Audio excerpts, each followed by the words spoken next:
Lesson 9 मा छौँ। Human rights मानव अधिकार खण्डमा छौँ हामी।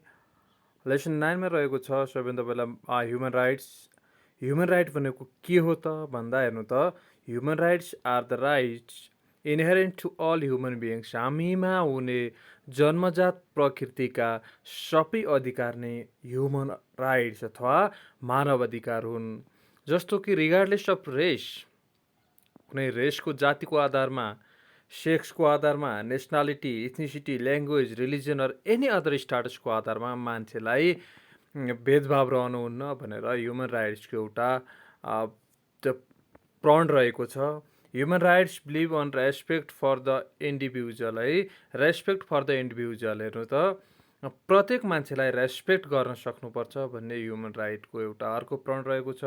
ह्युमन राइट कहाँ र कसरी आयो भन्दा वर्ल्ड वार सेकेन्डसम्म मानिसको अवस्था एकदमै दयनीय, बिक्री वितरण गरिने लाइक द्याट त्यो दास युग जस्तै त्यो भएको कारणले गर्दा ह्युमन राइट एकदमै ब्याकवार्डेड भइदियो र त्यति नै बेला एउटा अमेरिकन नारी इलेनोर रुजवेल्ट है, मैले यसमा उनको हस्बेन्डको नाम लेखिनँ, इक्जाममा आउँदाखेरि who is Eleanor, who was Eleanor Roosevelt भन्दा वाइफ अफ फ्र्याङ्कलिन रुजवेल्ट भन्ने गरिन्छ होला, तर उनी आफैमा एक परिभाषा हुन्, त्यही भएर मैले उनको हस्बेन्डको नाम जोडिनँ। Was first person to take the initiation to formally introduce human right UN एजेन्डामा ह्युमन राइटलाई फर्मली इन्ट्रोड्युस गर्ने मान्छे भनेकै इलेनोर रुजवेल्ट हुन्। युएन एसेम्ब्लीले फाइनल्ली के गर्यो भन्दा 1948 डिसेम्बर 10मा युनिभर्सल डिक्लारेसन गर्यो, मानव अधिकारको विश्वव्यापी घोषणापत्र भनेर 1948 डिसेम्बर 10मा गर्यो। यो डिक्लेरेसन अहिलेसम्म मोर देन 500 ल्याङ्ग्वेजमा ट्रान्सलेट भइरहेको छ र ट्रान्सलेट हुने प्रक्रिया पनि जारी नै रहेको छ। त्यसै गरी हेर्नु त ह्युमन राइट्स र फन्डामेन्टल राइट्समा केही फरक रहेको छ। ह्युमन राइट्स र फन्डामेन्टल राइट्स, ह्युमन राइट मान्छेको जन्मजात हो भने फन्डामेन्टल एक्वायर गर्ने राइट हो, पछि राज्यका विरुद्ध प्राप्त हुने राइट भनेको फन्डामेन्टल राइट हो। हेर्नु त they are bestowed upon an individual by birth हो, इन्डिभिजुअलको बाई बर्थ राइट भनेको ह्युमन राइट हो भने फन्डामेन्टल राइट भनेको citizen the constitution of a country granted to the citizen, नागरिकको लागि राज्यले दिएको अधिकार भनेको फन्डामेन्टल राइट्स हो। यसै गरी अर्को रहेको छ they are directly related to humanitarian. हेर्नु त मानवको मूल्य, मान्यता र भावनासँग डाइरेक्ट टच हुने राइट ह्युमन राइट हो, र फन्डामेन्टल राइट भनेको overall aspect of human life, मानव जीवनको ओभरअल एस्पेक्ट्स भनेको fundamental right. They are universal. हेर्नु है, मानव अधिकार छ भने युनिभर्सल, अमेरिकाको मानवलाई, नेपालको मानवलाई, जापानको मानवलाई मानव अधिकारले इक्वल ट्रिट गर्छ भने फन्डामेन्टल राइट्स भनेको देश अनुसार फरक फरक प्रकृतिको हुन्छ। त्यसै गरी अर्को रहेछ they are under universal laws है। ह्युमन राइट भनेको अन्डर युनिभर्सल र हुन्छ भने फन्डामेन्टल भनेको कन्ट्रीले, कन्स्टिट्युसनले ग्यारेन्टिड गर्ने हो, लले ग्यारेन्टी गर्ने हो। यता रहेका छन् केही the universal declaration of human right, human rightly declaration गरेका केही युनिभर्सल आर्टिकल छन्, 30वटा आर्टिकल, 30वटा धारा रहेका छन्, जुन 1948 डिसेम्बर 10मा डिक्लारेसन गरिएको थियो।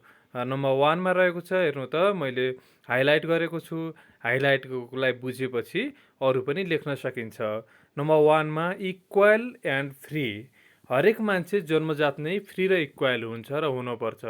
Number 2 the rights in the UDHR belong to everyone to no matter who are, where are from and whatever we believe, कुनै पनि कहाँ कुन ठाउँबाट आयो भनेर भेदभाव नगर्ने किसिमको। नम्बर 3 रहेको छ we all have the right to life.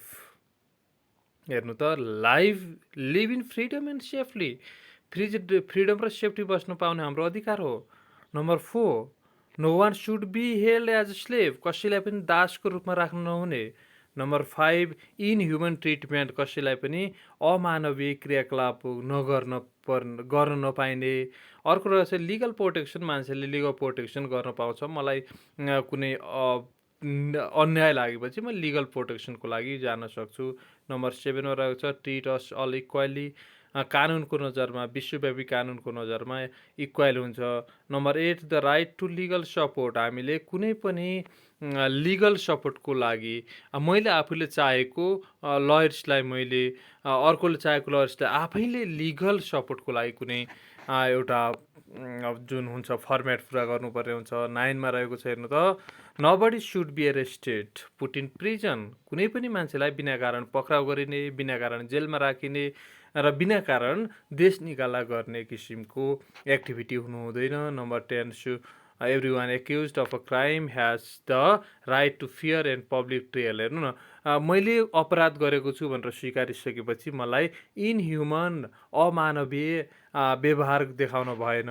11 मा छ everyone accused of crime has the right to consider innocent until they have fairly been proven to be guilty। दोषी नपत्ता लागु, के अरे, दोष पत्ता नलागुन्जेल तिनीहरूलाई इनोसेन्ट मान्छेको जस्तो ट्रिट गर्न सक्नु पर्यो। नम्बर 12 मा रहेको छ nobody has the right to enter our home, open our mail or intrude on our families without good reason, कुनै पनि कारण बिना हाम्रो घरमा कुनै किसिमको जस्तै राज्यले अथवा कुनै पनि देशले घर बिना कारण घरमा आएर अनावश्यक टर्चर दिन पाइँदैन। नम्बर नेक्स्ट रहेको छ we all have the right to move freely within our country and to visit and leave other countries when we wish, हामीलाई मन लागेको देशमा र आफ्नो देशमा पनि फ्रिली घुम्न पाउनुपर्छ भन्ने एउटा यो अधिकार रहेको छ। नम्बर 14 मा छ article number 14 if we are at risk of harm we have the right to go to another country to seek protection. जस्तै अहिले रिफ्युजीको काण्ड, जुन रिफ्युजीको आइरहेको छ कुराकानी र रिफ्युजीलाई लागू भएको छ, हाम्रो देशमा कुनै पनि ठाउँमा हामीले रिस्क फिल गर्ने बित्तिकै हामीले अर्को देशमा प्रोटेक्सनको लागि जान पाउनुपर्छ। नम्बर 15 मा रहेको छ we all have the right to be a citizen of a country and nobody should prevent us without good reason from being a citizen of another country if we wish, एउटा citizen बन्न पाउने अधिकार। Number 16 we should have the right to marry, हेर्नु त, and have a family as soon as we are legally old enough, हामीले बिहे गर्न पाउने अधिकार, परिवारमा बस्न पाउने अधिकार, परिवारलाई फर्म गर्न पाउने अधिकार, सबै मानव अधिकारभित्र पर्दछन्। 17 मा रहेको छ everyone has the right to own property, हामी आफ्नो सम्पत्तिको अधिकार, आफ्नो सम्पत्तिमाथि अधिकार जमाउन सक्छौँ। 18 मा everyone has the freedom to think or believe what they want including the right to religious belief, मान्छे जुन धर्ममा मन लाग्यो, जुन रिलिजियस बिलिभमा आफूलाई मन पर्यो उता जान पाउँछ। आर्टिकल नम्बर 19 मा रहेको छ everyone has the right to their own opinions, हामी आफ्नो ओपिनियन व्यक्त गर्ने अधिकार छ हामीसँग। 20 मा रहेको छ we should have the right to form groups and organise peaceful meeting, हामीले ग्रुप क्रिएट गर्न सक्नु पर्यो र पिसफुल मिटिङ गर्न पाउनु हाम्रो अधिकार क्षेत्रभित्र पर्दछ। त्यसै गरी नम्बर 21 मा रहेको छ we all have the right to take part in our country's political affairs, कुनै पनि कन्ट्रीको पोलिटिकल अफेयरमा भाग लिन पाउने अधिकार। 22 freedom to develop their personality, हेर्नु त, आफ्नो personality within country means and resources use गरेर आफ्नो पर्सनालिटी डेभलप गर्न पाउनुपर्ने। नम्बर नेक्स्टमा छ right to equal pay without discrimination, equal pay for equal job, समान कामका लागि समान ज्याला पाउनुपर्छ। Number 24 right to rest and leisure time, मानव भइसकेपछि हामीलाई रेस्ट चाहियो, काम गरिसकेपछि रेस्ट चाहिन्छ र लेजर पिरियड पनि चाहिन्छ र 24 घन्टा काममा जोताउन खटाउन पाइँदैन। अर्को रहेछ क्लोदिङ, घाँसपास कपास भन्छौँ हामी यसलाई, घाँसपास कपासको अधिकार हुनुपर्छ।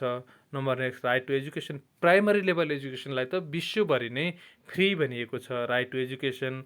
Number 27 right to get involve in our communities arts, हेर्नु त, कुनै पनि आर्ट्स, म्युजिक, लिटरेचर, साइन्समा हामीले भाग लिन मजाले पाउँछौँ।